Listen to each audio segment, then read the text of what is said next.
Hello friends, എല്ലാവർക്കും നമസ്കാരം. നിങ്ങളെ ഏവരും കാത്തിരിക്കുന്ന ഗൗതമിന്റെയും നന്ദിയുടെയും നാളത്തെ വിശേഷത്തിലേക്ക് എല്ലാ കൂട്ടുകാർക്കും സ്വാഗതം. എല്ലാവർക്കും നല്ലൊരു ശുഭരാത്രിയൊക്കെ നേർന്നുകൊണ്ട് നമുക്ക് നാളത്തെ വിശേഷത്തിലേക്ക് കിടക്കാം അല്ലെ. അങ്ങനെ നമ്മുടെ ഗൗതമിനെ കൈയോടുകൂടി പൊക്കിയിരിക്കുകയാണ് നന്ദ.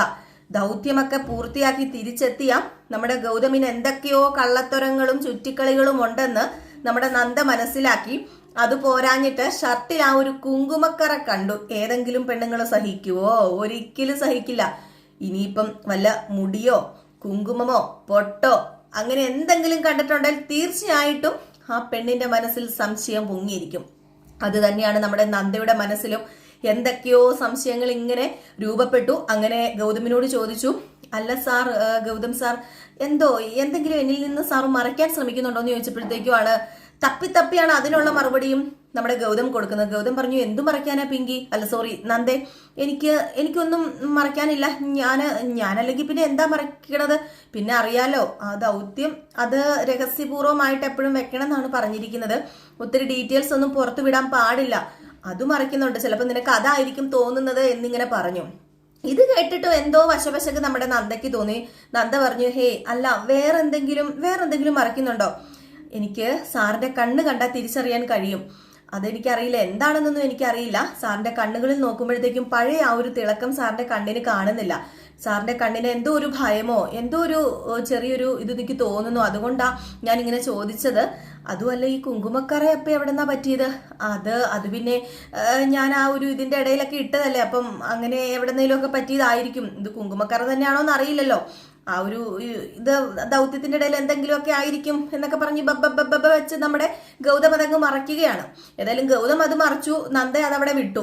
ഏതായാലും നന്ദ അങ്ങനെ ഒത്തിരി വലിയ സംശയിച്ചെടുക്കേണ്ട കാര്യമില്ല. ചിലപ്പോൾ എന്തെങ്കിലും ഇതിന്റെ ഇടയിലൊക്കെ അത് വലിയൊരു ഇതായിരുന്നുവല്ലോ, ആക്രമണമായിരുന്നല്ലോ. അപ്പൊ അതിന്റെ ഇടയിലൊക്കെ സംഭവിച്ചാണെന്ന് ഓർത്തങ്ങ് നമ്മുടെ നന്ദയും അങ്ങ് വിട്ടു. ഏതായാലും നന്ദ വിട്ടു, ഗൗതം അത് വിട്ടില്ല. ഗൗതം അങ്ങനെ മനസ്സിലിങ്ങനെ പല കാര്യങ്ങളും ചിന്തിച്ചെടുക്കുക. അപ്പം ഗൗതം ഒരു വലിയ കാര്യം മറയ്ക്കുന്നുണ്ട്. അപ്പൊ അത് മറയ്ക്കുന്നത് എന്തിനാണെന്ന് ചോദിച്ചു കഴിഞ്ഞാല്, അത് നന്ദയിൽ നിന്നും മാത്രമല്ല മറയ്ക്കുന്നത്, പോലീസ് ഉദ്യോഗസ്ഥന്മാരുടെ കയ്യിൽ നിന്നും ആകെ എല്ലാവരുടെയും കയ്യിൽ നിന്നും മറച്ച് പിടിക്കുന്ന ഒരു കാര്യമാണത്.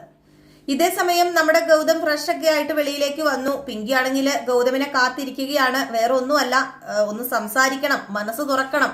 മനസ്സ് തുറക്കാതെ ഒരു സമാധാനവും പിങ്കിക്ക് കിട്ടില്ല. അങ്ങനെ പിങ്കി ഗൗതമിന്റെ മുമ്പിൽ വരികയും ഗൗതമിനോട് ഓരോ കാര്യങ്ങളൊക്കെ ഇങ്ങനെ ചോദിക്കുകയാണ്. എന്നിട്ട് പറഞ്ഞു, ഗൗതം, ദൈവങ്ങൾക്ക് പോലും സത്യം പറഞ്ഞു കഴിഞ്ഞാല് നന്ദയും ഗൗതമും ഒന്നിച്ചത് ഇഷ്ടപ്പെട്ടിട്ടില്ല. അതുകൊണ്ട് തന്നെയാണ് ഈ ഒരു ദൗത്യം ഏറ്റെടുക്കേണ്ടി വന്നത് ഗൗതമിന്. അല്ലെങ്കിൽ പിന്നെ ഈ ഒരു ദൗത്യം ഗൗതമിന് ഏറ്റെടുക്കേണ്ടി വരുമായിരുന്നോ?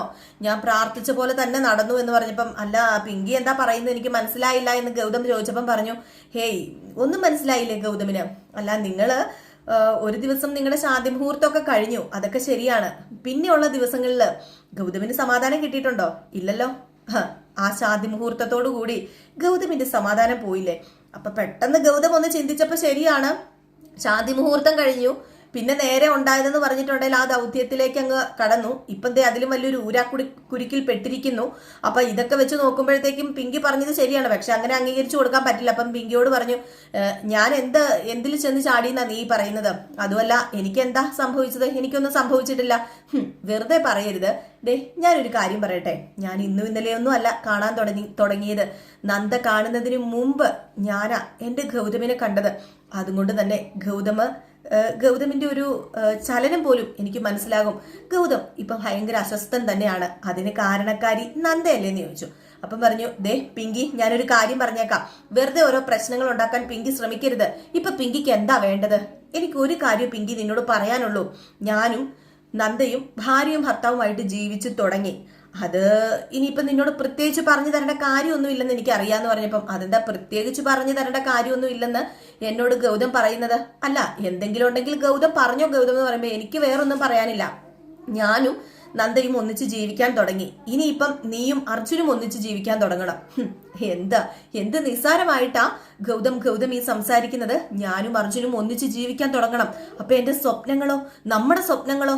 ആരുടെ സ്വപ്നം? ഞാൻ അതിനൊരു സ്വപ്നവും ഇപ്പൊ കാണുന്നില്ല. ഞാന് പിങ്കിയോട് വ്യക്തമായിട്ട് കാര്യങ്ങളൊക്കെ സംസാരിച്ചിട്ടുണ്ട്. ഇതിൽ കൂടുതൽ എനിക്ക് സംസാരിക്കാൻ താല്പര്യം ഇല്ല എന്ന് പറഞ്ഞങ്ങ് പോയി. അപ്പൊ പിങ്കിക്ക് മനസ്സിലായിട്ടുണ്ട് നമ്മുടെ ഗൗതമിന് എന്തോ ഒരു വശവശ കണ്ടെന്ന്. കാരണം പിങ്കിക്ക് അറിയാം, ഏതു നേരവും ഗൗതമിന്റെ പുറകെ ഇങ്ങനെ നടക്കുന്ന പിങ്കിക്കും എന്തോ വശവശം കണ്ടെന്ന് മനസ്സിലാകാന്നുള്ളതേ ഉള്ളൂ. അങ്ങനെ ആകെ മൊത്തം നമ്മുടെ ഗൗതം ഒരു അസ്വസ്ഥതയിൽ തന്നെയാണ് ഉള്ളത്. ഏതായാലും നമ്മുടെ ഗൗതം വീണ്ടും കള്ളം പറഞ്ഞ് അവിടെ നിന്ന് 1-2 ദിവസം മാറി നിൽക്കും. ഏതായാലും അതോടുകൂടി, അതായത് ഗൗതത്തിന്റെ ഫോണ് സ്വിച്ച് ഓഫ് ആകും, ഗൗതമിനെ വിളിച്ചാൽ കിട്ടുന്നില്ല, ഗൗതം എവിടെയാണെന്ന് അറിയത്തില്ല. അപ്പം ഇതോടൊക്കെ കൂടി നമ്മുടെ നന്ദയുടെ ആ കുങ്കുമവും ആ ഷർട്ടയിൽ തേച്ച കുങ്കുമത്തിന്റെ ആ ഒരു എന്താ പറയാ ആ ഒരു രഹസ്യത്തിന്റെ ചുരുൾ അഴിയും. നമ്മുടെ നന്ദ അഴിക്കും. കാരണം നന്ദയ്ക്ക് പെണ്ണുങ്ങളുടെ മനസ്സിൽ സംശയം കയറി കഴിഞ്ഞാൽ എന്തായിരിക്കും, ആ ഒരു അവസ്ഥയിൽ നമ്മുടെ നന്ദ എത്തും. അങ്ങനെ നമ്മുടെ ഗൗതം അവിടെ നിന്ന് പോവുകയാണ്. എങ്ങോട്ടേക്ക്? അഖിലയുടെ അടുത്തേക്കാണ് പോകുന്നത്. പക്ഷെ ഞാൻ ഇന്നലെയും മിനിഞ്ഞാന്നും ഒക്കെ പറഞ്ഞ പോലെ തന്നെ ഈ അഖിലയുമായിട്ട് വേറൊരു ബന്ധവുമില്ല, അവിഹിതം ഒന്നുമില്ല. ഒരു പെൺകുട്ടിയുടെ ജീവൻ, ഒരു പെൺകുട്ടിയുടെയും അവളുടെ വയറ്റിൽ ഉദരത്തിലുള്ള കുഞ്ഞിന്റെയും ജീവൻ രക്ഷിക്കാൻ വേണ്ടി പോകുന്നതാണ്. പക്ഷെ ഇതൊന്നും അറിയാതെ നമ്മുടെ പിങ്കിയും നന്ദയും ഒരുമിച്ച് ഇനി ഇപ്പം ഉടവാളെടുക്കുകയാണ് ഗൗതമിന് വേണ്ടി. അപ്പം ഗൗതം വീട്ടിൽ നിന്ന് പോയിട്ട് ഗൗതം തിരിച്ചു വരാതെ ആകുമ്പോഴേക്കും ആ വീട് സത്യം പറഞ്ഞു കഴിഞ്ഞിട്ടുണ്ടെങ്കിൽ ഒരു മരണവീട് പോലെ ആവുകയാണ്. എവിടെ പോയി എന്തിനു പോയി എന്നൊന്നും അറിയില്ലല്ലോ. അപ്പൊ അതിന്റെയൊക്കെ ഒരു തുടക്കം നാളെ നമ്മളെ കാണിക്കുന്നുണ്ട് കേട്ടോ. അങ്ങനെ യുദ്ധത്തിന്റെ ഇടയിൽ എന്താണ് സംഭവിച്ചത് എന്ന് കുറച്ചു നേരം നമ്മുടെ ഗൗതം ഇങ്ങനെ മനസ്സിൽ വിചാരിക്കുകയാണ്. കാരണം ആ ഒരു രംഗം കാണിക്കുന്നുണ്ട്. അത് നമ്മുടെ നന്ദയോട് തുറന്നു പറയുന്ന ഒന്നുമല്ല, ആ ഒരു സംഘർഷാവസ്ഥയിൽ നമ്മുടെ ഗൗതം മനസ്സിൽ വിചാരിക്കുന്നതാണ്. ആ യുദ്ധം എന്ന് പറഞ്ഞാൽ ആ ഒരു ആക്രമണത്തിന്റെ ഇടയിൽ, ഞാൻ അറിയാതെ യുദ്ധം എന്ന് എപ്പോഴും പറയുന്നുണ്ട് കേട്ടോ. അപ്പം ആ ഒരു ആക്രമണത്തിന്റെ ഇടയിൽ എല്ലാവരെയും കൊന്നു. എല്ലാവരെയും നമ്മുടെ ഗൗതമും പോലീസുകാരൊക്കെ കൂടി കൊന്നു.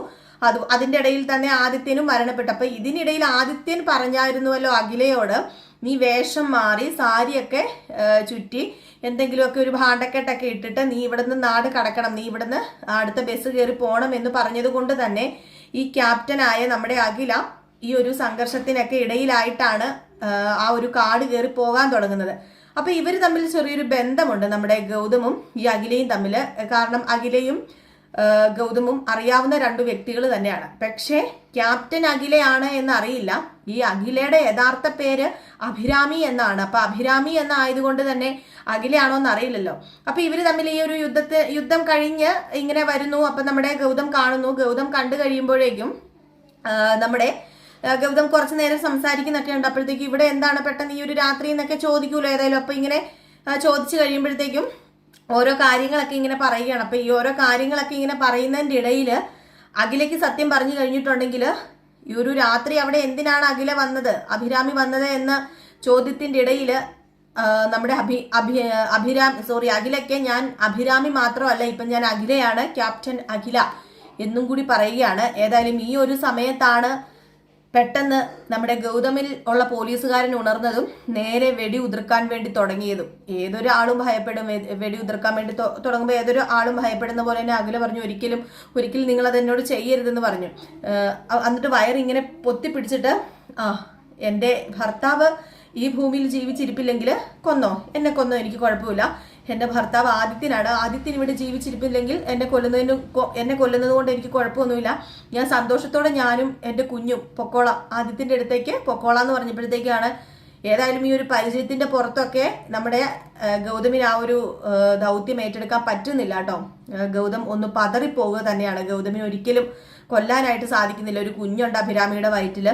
അതുമാത്രമല്ല ഈ അഭിരാമി എന്ന് പറയുന്നത് ഒരു കളിക്കൂട്ടുകാരിയെ പോലെ തന്നെയാണ്. അപ്പം അതുകൊണ്ടൊക്കെ തന്നെ ഒരിക്കലും ഗൗതമിനെ കൊല്ലാനായിട്ട് സാധിക്കുന്നില്ല. അപ്പൊ അവിടെ നിന്ന് പെട്ടെന്ന് തല കറങ്ങി അഭിരാമി നമ്മുടെ ഗൗതമിന്റെ നെഞ്ചിലേക്ക് വീഴുന്നു. അങ്ങനെയാണ് ആ കുങ്കുമം ഷർട്ടിൽ കറക്റ്റ് പോക്കറ്റിന്റെ ഇവിടെ പറ്റിയത്, ആ ഒരു കുങ്കുമം. അപ്പൊ ആ ഒരു അവിടെ നിന്ന് രക്ഷപ്പെടുത്തിക്കൊണ്ട് നമ്മുടെ അഭിരാമിനെ ഒരു ഹോസ്പിറ്റലിലേക്ക് കൊണ്ടുപോകുന്നു. അപ്പൊ അവിടെ ഹോസ്പിറ്റലിലേക്ക് കൊണ്ടുപോകുന്നു. അവിടെ ട്രീറ്റ്മെന്റ് ഒക്കെ നടത്തിയിട്ട് സേഫ് ആയിട്ടുള്ള ഒരിടത്ത് അഭിരാമിനെ ആക്കുകയാണ്. ഇതൊന്നും നന്ദയ്ക്കോ വേറെ ആർക്കും അറിയില്ല. നമ്മുടെ ഗൗതം മാത്രം അറിയാവുന്ന കാര്യവും. ആ ഒരു കുറച്ച് സമയം കൊണ്ട് ഗൗതം ചിന്തിച്ച് നിൽക്കുന്ന സമയത്താണ് പെട്ടെന്ന് ലക്ഷ്മി വന്നിട്ട്, മോനെ നിനക്ക് എന്താ പറ്റിയത് എന്ന് പറഞ്ഞ് വിളിക്കും. ഞെട്ടിപ്പോവാണ്. അപ്പൊ ഞെട്ടിയിട്ടാണ് തിരിഞ്ഞു നോക്കുന്നത്. അപ്പോഴത്തേക്കും എന്താ മോനെ നിനക്ക് പറ്റിയത്, നിനക്ക് എന്ത് പറ്റി, എന്തോ ഉണ്ടല്ലോ നിനക്ക്. എനിക്ക് തോന്നുന്നത് ആ ഒരു ദൗത്യം ഏറ്റെടുക്കുന്നതിന്റെ ഇടയിൽ നിനക്ക് പേടി അങ്ങാണ്ട് തട്ടിയിട്ടുണ്ട്, അതൊക്കെ ആയിരിക്കാം. മോനൊരു കാര്യം ചെയ്യണം, അമ്പലത്തിൽ പോയി പ്രാർത്ഥിക്കണം, നന്ദമോളെയും കൂട്ടിക്കൊണ്ട് പോകണം. അല്ലെങ്കിലും ശാന്തിമുഹൂർത്തം കഴിഞ്ഞതിന്റെ പിറ്റേ ദിവസം അമ്പലത്തിൽ പോകാനൊരു തീരുമാനം നമ്മൾ എടുത്തതായിരുന്നല്ലോ. അതുകൊണ്ട് അമ്പലത്തിൽ പോയി പ്രാർത്ഥിക്കണം എന്നൊക്കെ പറയുന്നുണ്ട്. പക്ഷെ ഈ അമ്പലത്തിൽ പോകാനൊന്നും കൂട്ടാക്കുന്നില്ല. അതിനു മുമ്പ് തന്നെ നമ്മുടെ ഗൗതം ഇവിടുന്ന് സ്ഥലം വിടുകയാണ് കേട്ടോ. അപ്പൊ ഇതൊക്കെ കോർത്തിണക്കിക്കൊണ്ട് ഒരു അടിപൊളി വിശേഷമാണ് നാളെ നമ്മൾ കാണാൻ പോകുന്നത്. ഇനി അങ്ങോട്ടേക്ക് നമ്മുടെ നന്ദയുടെ ആ ഒരു സങ്കടം നിറഞ്ഞ ജീവിതവും പിങ്കിയും നന്ദയുടെ കൂടെ കൂടുന്നതൊക്കെയാണ് കേട്ടോ. പിങ്കി നന്ദയുടെ കൂടെ കൂടുന്നതിന് കുറെ ഉദ്ദേശങ്ങളൊക്കെ വേറെ ഉണ്ട്. അതൊക്കെ ഏതായാലും നമുക്ക് കാത്തിരുന്ന് തന്നെ കാണാം. അപ്പൊ എല്ലാവരും കാത്തിരിക്കുക. അടിപൊളി വിശേഷം തന്നെയാണ് വരാനിരിക്കുന്നത്. മിസ് ചെയ്ത് കളയാതെ എല്ലാ വിശേഷങ്ങളും കാണുക. നിങ്ങളുടെ സ്നേഹത്തിനും സപ്പോർട്ടിനും ഒക്കെ ഒരുപാട് നന്ദിയുണ്ട്. വീണ്ടും നിങ്ങളുടെ സ്നേഹവും സപ്പോർട്ടും അതുപോലെ തന്നെ നിങ്ങൾക്ക് വീഡിയോ ഇഷ്ടപ്പെടുകയാണെങ്കിൽ തീർച്ചയായിട്ടും ഒരു ലൈക്കും കൂടെ തന്നിട്ട് പോകാൻ മറക്കരുത് കേട്ടോ. നമ്മൾ എപ്പോഴും പറയാൻ മറന്നു പോകും. അതുപോലെ ആദ്യമായിട്ട് ആരെങ്കിലും നമ്മുടെ ചാനൽ കാണുന്നുണ്ടെങ്കിൽ സബ്സ്ക്രൈബ് ചെയ്യണം. നമ്മൾ രാവിലെ എന്നും ഫുൾ വിശേഷം ഇടാറുണ്ട്, ഗൗതമിന്റെയും നന്ദയുടെയും. പലർക്കും അത് അറിയില്ല എന്ന് തോന്നുന്നു. നമ്മൾ എന്നും ഗൗതമിന്റെയും നന്ദയുടെയും വിശേഷം ഇടുന്നുണ്ട് കേട്ടോ. അപ്പൊ എല്ലാവരും അതായത് നമുക്ക് വ്യൂസ് കുറവാണ്. അപ്പൊ അതുകൊണ്ടാണ് ഞാൻ പറയുന്നത്. പലരും കാണുന്നില്ലെന്ന് തോന്നുന്നു. നമ്മുടെ രേവതിയുടെയും സച്ചിയുടെയും കഥയ്ക്ക് ഒത്തിരി പ്രേക്ഷകരുണ്ട്. പക്ഷെ നമ്മുടെ ഗൗതമും നന്ദയുടെയും കഥയിലെ കുറച്ച് പേരൊക്കെ കാണുന്നുള്ളൂ. അപ്പൊ ഞാൻ ഇന്ന് സ്ഥിരം ചെയ്യാറുണ്ട് രാവിലെയും. അപ്പൊ എല്ലാവരും കയറി കാണണേ. അപ്പൊ എല്ലാവർക്കും വീണ്ടും നല്ലൊരു ശുഭരാത്രിയൊക്കെ നേർന്നുകൊണ്ട് നിർത്തുന്നു. Tata bye bye, take care.